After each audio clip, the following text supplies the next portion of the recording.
अति श्री द्रव्य संग्रह आचार्य श्री नेमिचंद्र सिद्धांति देवकृत। जीवमजीवम दवम जिणवरवसहेण जेणिटिठं देविन्दविन्दवन्दं वन्दे तं सर्वदा शिरसा। जीवो भोगमो अमुक्तिकर्ता सदेह परिमाणो भूता संसारस्थो सिद्धो सो विश्वसो ढगई। तिक्काले चदुपाणा इंद्रिय बलमाण पाणोय व्यवहारा सो जीवो निश्चय दो दुचेदना जस। उपभोगो दुबियप्पो दंसणानं च दंसणं च दुधा चक्षु अचक्षु हि दंसणमद् केवलं म्रियं प्राणमट्ठबियप्पं मदिसुदो हि अणाणि मणपज्जय केवलमवि पच्चक्ख परोक्ष भीयं च अट्ठ चदुणाण दंसण सामण्डं जीवलक्षणं भणियं व्यवहारा शुद्धणया शुद्धं पुणदंसणं प्राणं वर्णरस पञ्चगन्धा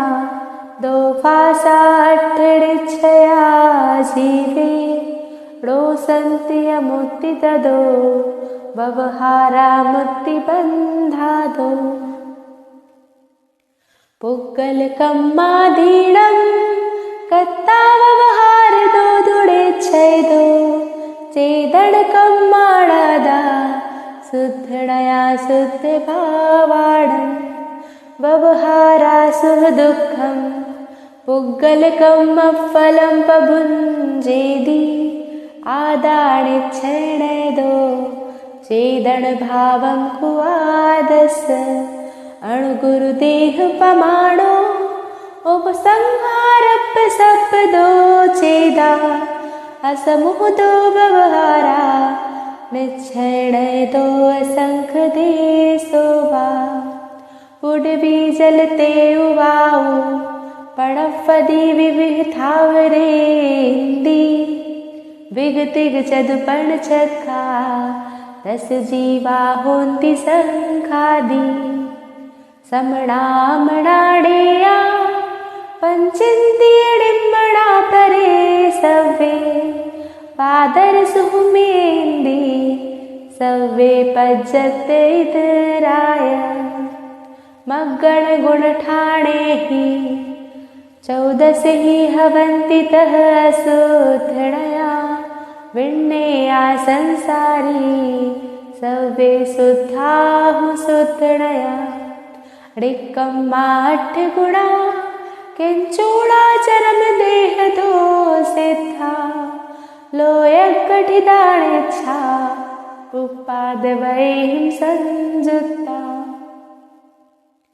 अजीवो पुण्येयो पुग्गलधम्मो अधम्म आयासं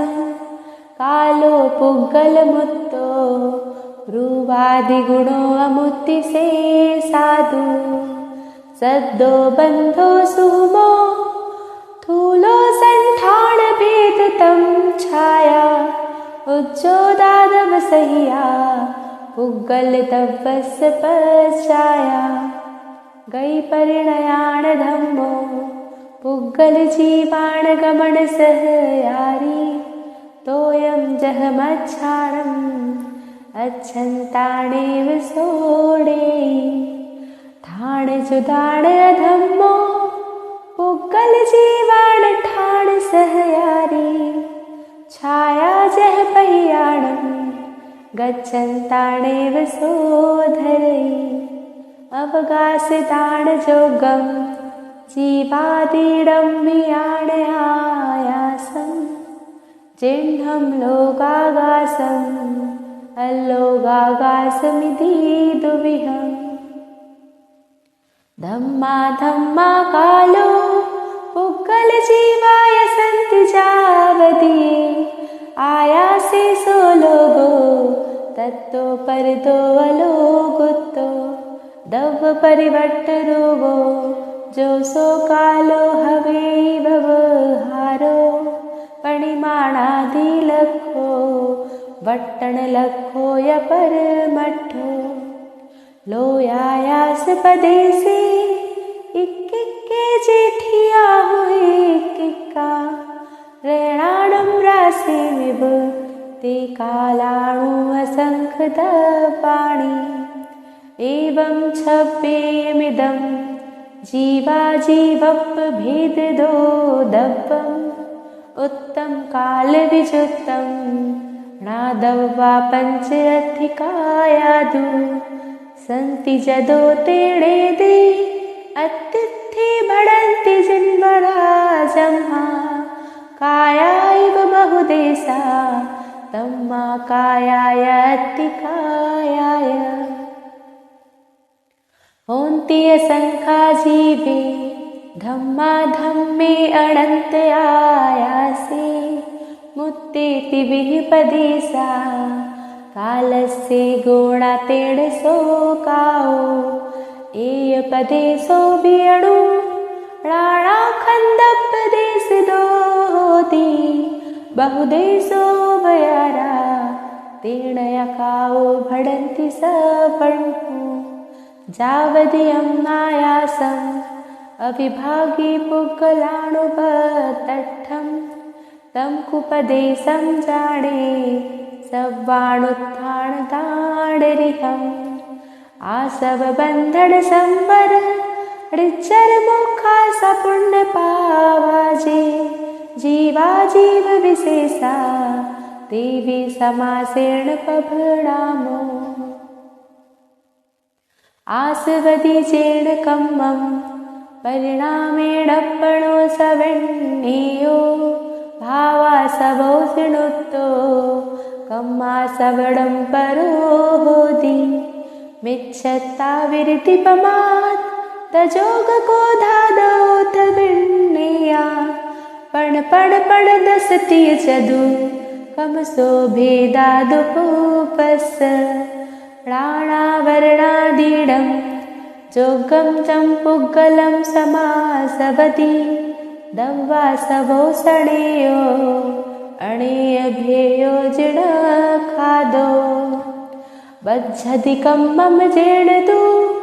चेतन भावेण भावबन्धोऽसो कम्मादिपदेशाणम् अण्णोन्यपवेशणं निदरो पैडिठिति अणुभागव पदेश भेदादु चतुर्विधो बन्धो जोगा पैडिपदेशा ठिडि अणुभागा कसायदो होन्ति चेदण परिमाणो जो कम्मासा सवर्णिरोहणे हेतु स्वभाव संवरो खलु दव्वा सवरोहणे अण्णो पद समिति गुत्तियो धम्माणुपेहा परिसहजौय चारितं बहुभिया नायवा भाव संवर विशेषा जह कालेन तवेणये बुद्धरसं कम्म पुग्गलं जेण भावेण सदडिरेया तस्सडरं तेजिरिज्जरा दुविहा सवस कम्मणो जो खै हेतु अपणो परिणामो णेयो स्वभाव मोखो दव विमोखो यकम पुह भावो सुह असुह भाव जुत्ता पुण्यं पावं भवन्ति खलु जीवा सादं सुहावडामं कोदं पुण्यं पराणि पावं च सम्मद्धं सननाणं चरणं मोक्षस्य कारणं जाने व्यवहाराणि छेदो तत्तिमयोणियो अप्पा रणत्तयं न भट्टै अप्पाडं मुयित्तु अन्नदवीयं हि तम्हा तत्यमयो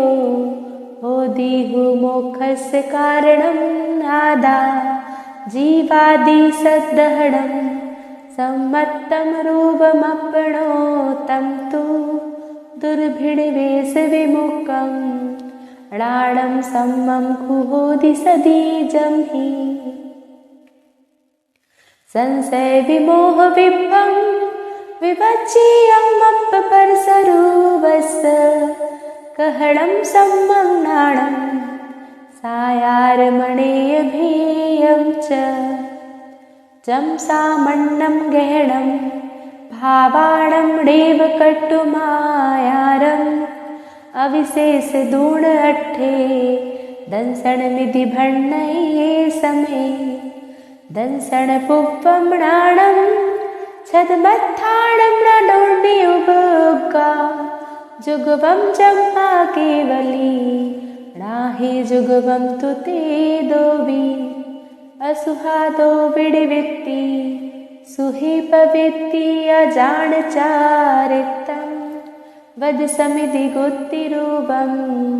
व्यवहारणया दुजण भडियं बहिरभ्यन्तरक्रिया रोहो भवकारणपणा सत्थं प्राणस्य जंजनुत्तं तं परमं संविचारितम् दुविहं पिमोख हेयु झाणे पावणदिजं मुनिणीमा तं हापयत् चित्ता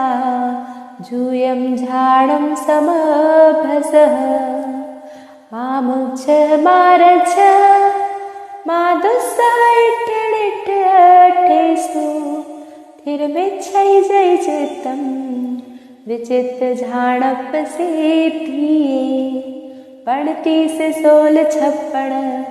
चतुदुगमेघं च जवः छायेह परमेठि वाचयाणुम् अन्नं च गुरुवैसेन नट्ठ च दुघाय च कम्मो दंसण सुहणाण वीर्यमयो सुदेयत्तो अप्पा सिद्धो अरिहो विचिन्तिजो नट्ठट्ट कम्म देहो लोया लोयस्त जानो दट्ठा पुरिसायारो अप्पा सिद्धो जाएह लोह सिंह रथो दंसण नाण पहाड़े वीर्य चारित वर्तवायारे अप्पम परम च जुंजई सो आयरियो मुनि झेयो जोरणत्त जुत्तो नित्यं धम्मो वदेशणे अनिर्दो सो बछाओ अप्पा जदि वरवस होडमो तस् दंसणाण समग्गं मग्गं मुखस् जोहुचारितं साधयदिडिच शुद्धं साहु सो मुनिनमो तस् जं किंचि विचिन्तन्तो रीरिह वित्तिह विजदा साहु लतुणयत्तं सदा हुतं तस्य निश्चयं छाडं मा चिट्ठः मा जम्पः मा चित्तः किं विजेण होइथिरो आपापममिरो इणमेव परं हवे च छाडम् तब सुध बदबम चेदाच झाड़ रह दुरंदरो हवे जम्मा तम्हा तत्यनिर्दा तल्लधी सदा हो दव्य संगह पिणं मुनिणाः दोष संचय चुदा सुध पुन्ना शोधयन्तु तणुसुत्तधरेण नेमि चन्दमुनिना भडियं जम्।